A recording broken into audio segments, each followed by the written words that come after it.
Okay, let's jump right into this. Think back to when you were a kid in grade school. We were all taught the exact same, completely logical rule about biology, right? No sun equals no life. Plants absolutely need sunlight to grow, oceans need that warmth to stay liquid, and basically all the heat that sustains us fundamentally comes from a star. It's simple, it's intuitive, and it makes total sense, but today we're going to look at some groundbreaking new research that suggests this golden rule of biology might be completely wrong. So, does life actually require a sun? Now, our gut intuition screams, yes, obviously. But what if the universe has a totally different trick up its sleeve for sustaining life? What if a world could be bursting with complex chemistry, perfectly warm and covered in deep, rolling oceans, all without ever seeing a single ray of daylight? Well, according to some fascinating peer-reviewed research, eternal darkness might actually be perfectly fine for supporting liquid water and maybe even complex life. There's a real possibility that moons orbiting completely starless planets, worlds just wandering out there in total darkness, might be hiding vast, warm oceans right beneath their icy surfaces. Section 1. Meet the rogue planets. Here is our primary suspect, the rogue planet. A rogue planet is simply a world that got gravitationally kicked out of its home star system.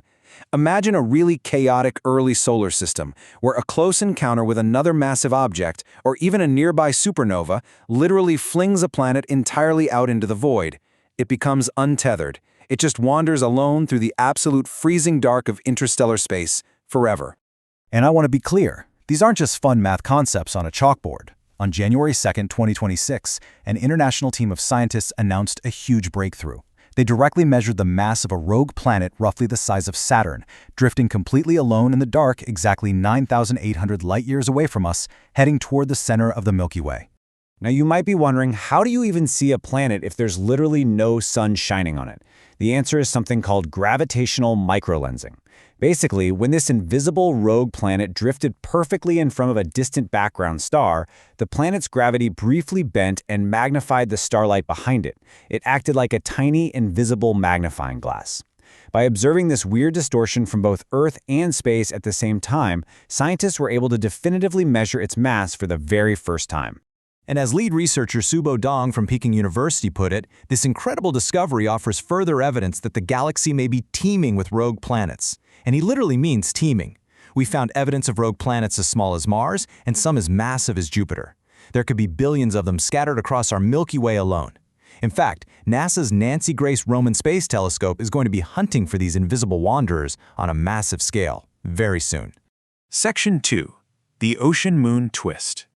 Let's start with a really quick definition. An exomoon is simply a moon orbiting a planet outside of our solar system. Now, when these massive rogue planets got violently ejected from their host star systems, they didn't necessarily leave empty-handed.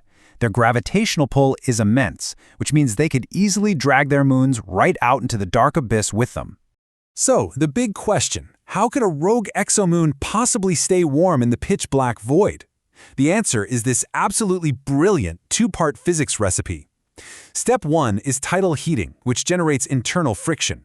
Step 2 is a thick hydrogen atmosphere that traps that heat. Let's break down exactly how these two forces team up to replace a star. First up, tidal heating. If a moon has kind of an oval-shaped orbit around its massive rogue planet, it's constantly moving closer to and then farther away from it.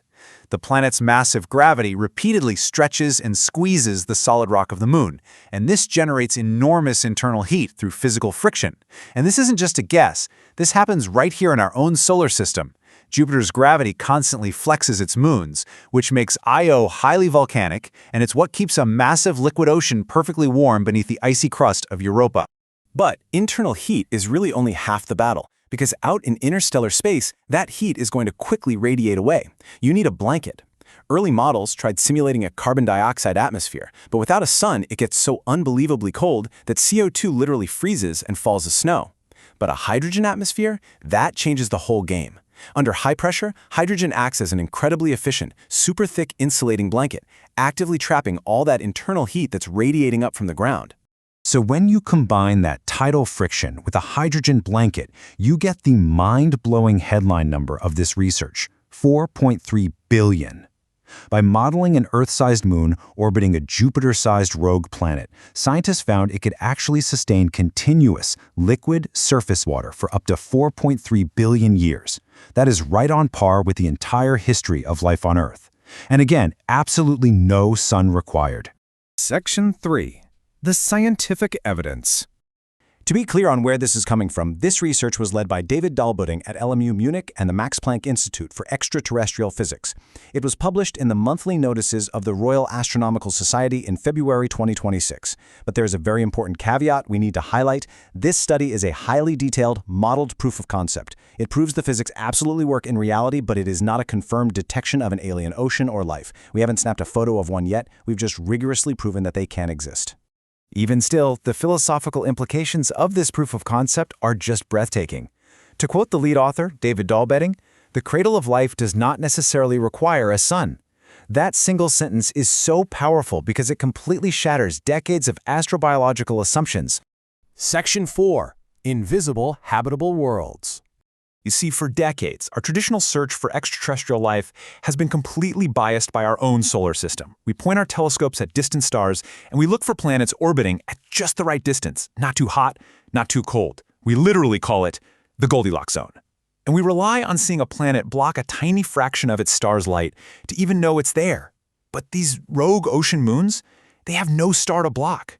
They are practically invisible to our traditional planet hunting methods, entirely hidden in the dark. And that is the massive takeaway you should get from this explainer. Habitability does not need a Goldilocks zone.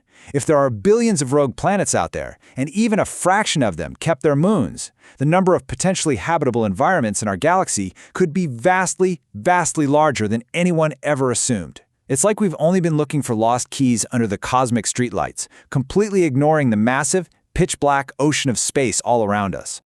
Section 5. What else is wrong?